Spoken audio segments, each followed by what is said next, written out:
Financing your small business is no small feat. It can be a long and tricky process, but this also opens up the potential for small businesses to fall into financial hardship and default on your loans. I'm Kalila Reynolds, and it's time for another episode of Money Moves, JA, brought to you in partnership with Exim Bank's Business Advisory Service, giving you the tools to grow your business. Joining me now is attorney at law at DunnCox, Topaz Johnson, who'll tell us what to do if you default.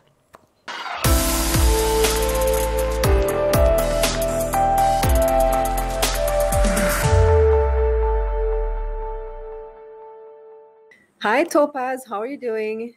Hi, Kalila. I'm doing well. How are you doing? I'm great. Thank you for joining me. I know, this third wave of COVID is really tough, huh? It is. But thankfully, we've been coping so far, and it's good to see you. Yes, and thankfully, we're still able to do this interview virtually, so I'm happy to have you. Thank you. So today we are talking about loans, and more specifically, what happens when you run into problem with your loans, especially now during this pandemic time. This has been an issue that has faced lots of small businesses. Something happens and you're unable to service your loan. From a legal standpoint, what's the next step, Topaz? Well, perhaps we can start with what a loan is, just to make sure that we're on the same page. And a loan, we can say, is an outright transfer of money from a lender to a borrower, subject to a contractual obligation for the borrower to make the periodic payments of interest throughout the term of the loan and to pay the capital at the end of the loan period. So this should allow us to understand what types of loans a small business can get, and therefore what the obligations will be under the different types of loans that exist. I don't know if you want us to go there at this point. Yes, let's go through that. So what are the types of loans that small businesses would typically be eligible for?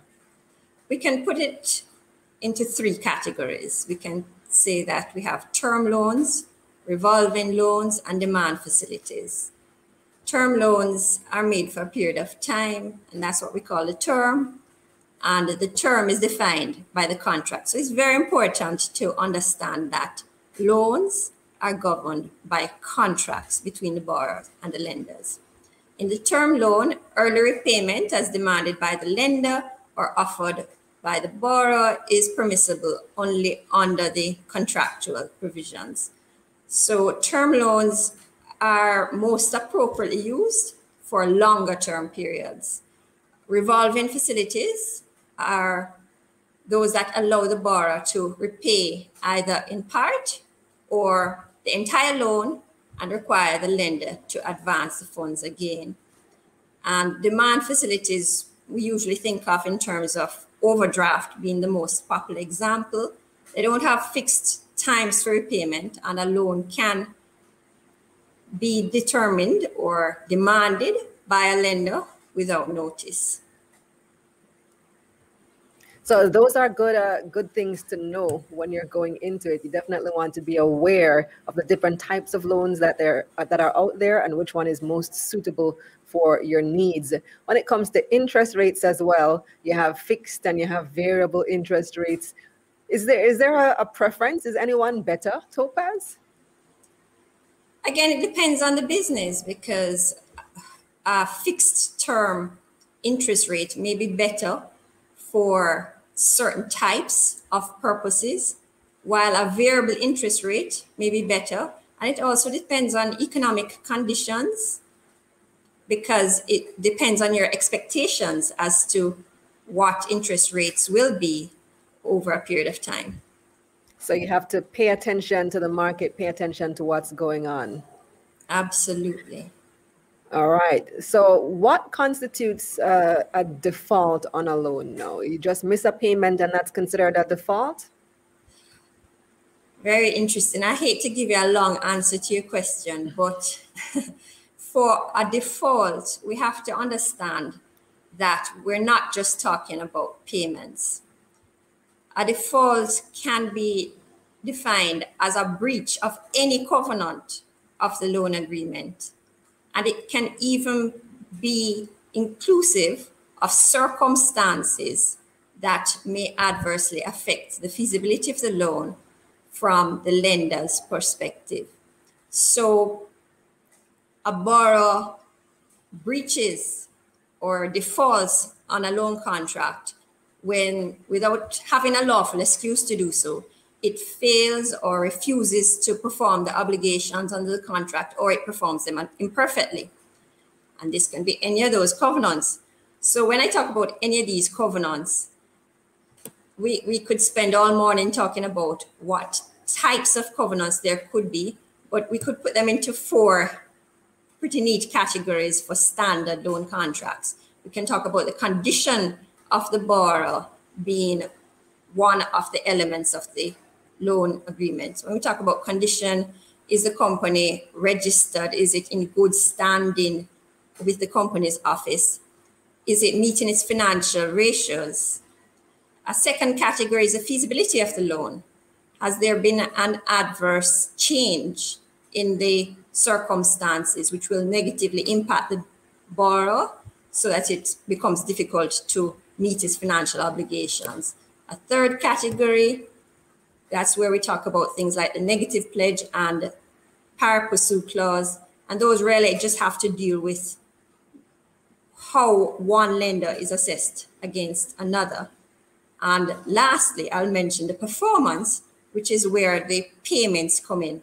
So if any of the requirements under these covenants is breached, it would be a default, not just payments. However, I'll note that not all defaults have the same consequences. The most critical types of defaults are usually called the events of default. So events. Yes, events of default. That's a popular term in loan agreements. So a missed payment will usually be an event of default, and usually the first event of default in that list.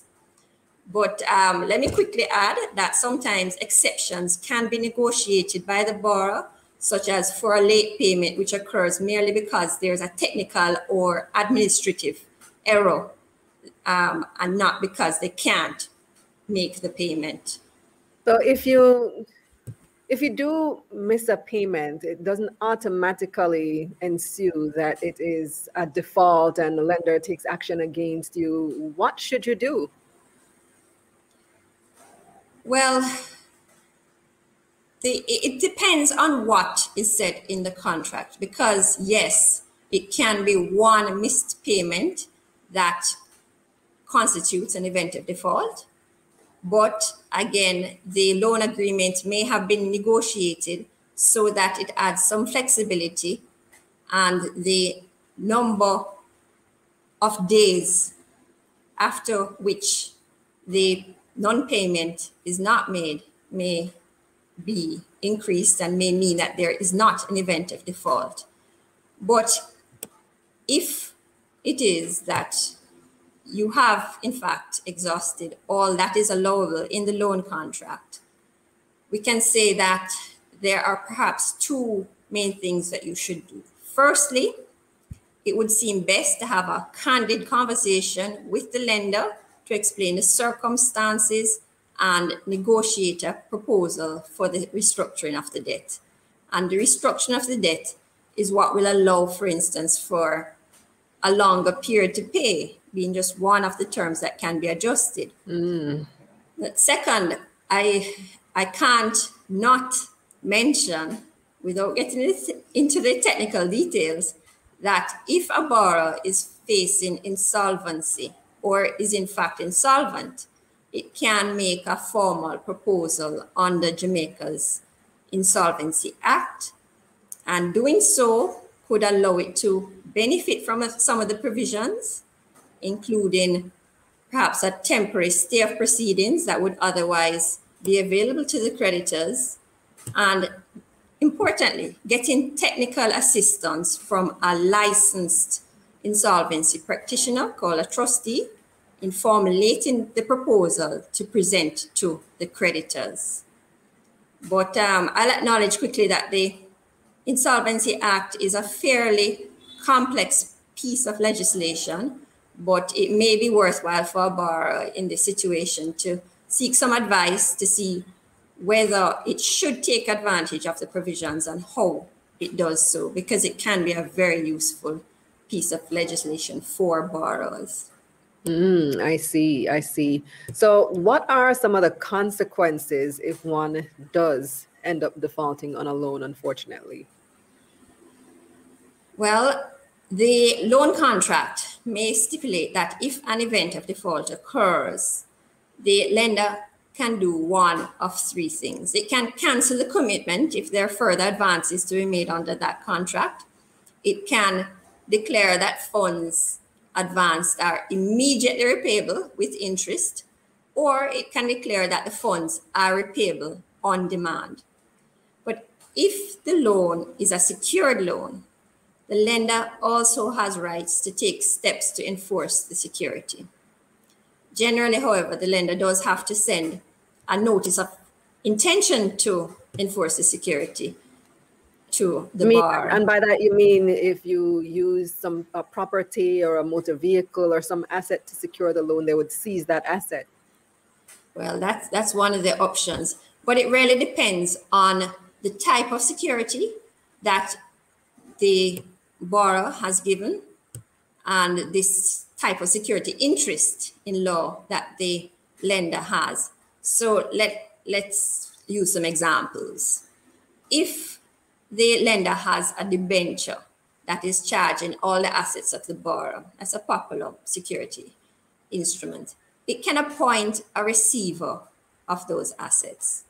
The powers that that receiver has would be set out in the debenture instrument and in some relevant legislation.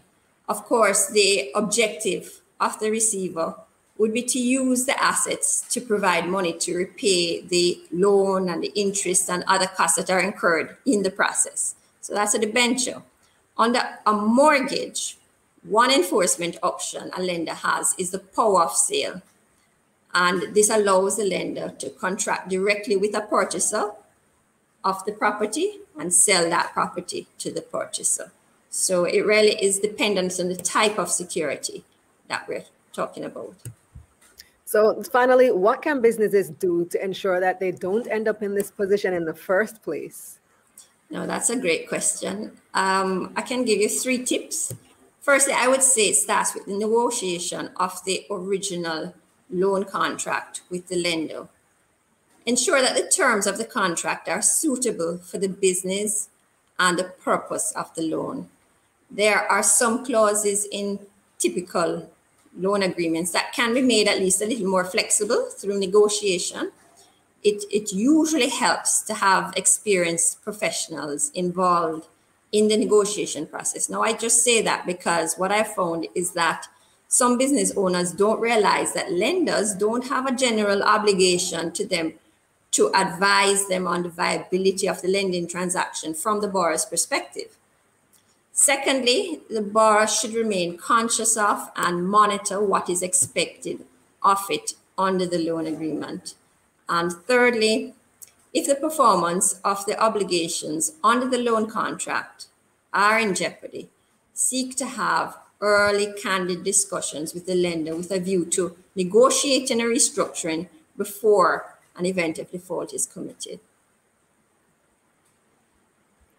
Well, thank you so much for these great tips, Topaz. Much appreciated. It was my pleasure. It's good to go into a loan with your eyes wide open, knowing exactly what the possibilities are. Agreed. All the best to you. Thank you. Here's a recap of some of Topaz's key points. When you take out a loan, ensure that the terms of the contract are suitable for the business and the purpose of the loan. Remain conscious of and monitor what is expected under the loan agreement. And if the performance of the obligations under the loan contract are in jeopardy, seek to have early, candid discussions with the lender with a view to negotiate restructuring before an event of default is committed. Well, that's it for this episode of Money Moves JA, brought to you in partnership with Exim Bank's Business Advisory Service, giving you the tools to grow your business. Visit their website at eximbankja.com and visit my website, KalilaReynolds.com, for a summary of this episode. You can click the link in the description box below. I'm Kalila Reynolds. Until next time.